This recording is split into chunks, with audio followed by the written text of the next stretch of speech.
अंगावरचा शहारा कधीच खोटं बोलत नाही, कारण शहारा कधीच पैसा देऊन येत नाही. शहारा येतो भावनेनं. आणि जी भावना मला आत्ता व्यक्त करायची त्यासाठी मला 2 ओळी अशा सुचतात की साद घालते माय मराठी तेथेची धन्य झालो, साद घालते माय मराठी तेथेची धन्य झालो, गत जन्मीचे पुण्य म्हणून महाराष्ट्र देशी जन्माला. तर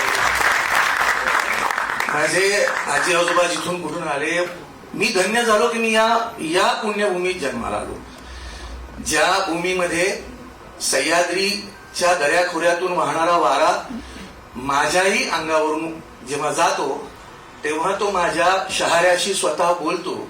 आणि त्या वाऱ्यामध्ये माझ्या छत्रपतींची, आपल्या छत्रपतींची गाथा आहे. आता ती अशी गाथा आहे की एक काय 100 चित्रपट निघाले तरी सुद्धा ती कोणी सामावू शकत नाही. परंतु हे इतकं मोठं शिवधनुष्य हे पेलत असताना भाऊंनी फोन केला आणि सुदैवाने एक कोणीतरी म्हणजे एक अभिनेता, ज्येष्ठ अभिनेते असणार होते, परंतु काहीतरी प्रॉब्लेम. भाऊ म्हणले की असं आहे, तुम्ही येता का?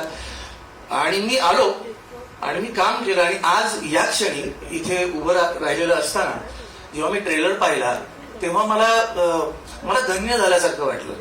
त्या व्यतिरिक्त आपण म्हणू की जिथे पृथ्वी स्वतः थाळ बनून उभी आहे आणि सूर्यचंद्र त्या तेजाची आरती गात आहेत, त्या आरतीतलं एक छोटस फूल, एक छोटस, शेवटी त्याचं निर्माल्य झालं तरी ते माझ्या देवाच्या चरणी, ते माझ्या राजाच्या चरणी जर अर्पण करता आलं तर किती सुंदर गोष्ट आहे. या कारकीर्द नट असणं आणि अभिनेता असणं हे सगळं एकीकडे, आणि अशा चित्रपटाचा, राजाचा, आपल्या छत्रपतींचा इतिहास सांगताना त्याचा एक छोटासा भाग होणं, काय मला माहित नाही की आपली मुलं बाळं आपली नावं काढतील की नाही, पुढे कोणी घेईल की नाही, 2 पिढ्यांनंतर सगळे विसरतात, पण हा चित्रपट राहील आणि या चित्रपटाच्या निमित्ताने आपण राहू.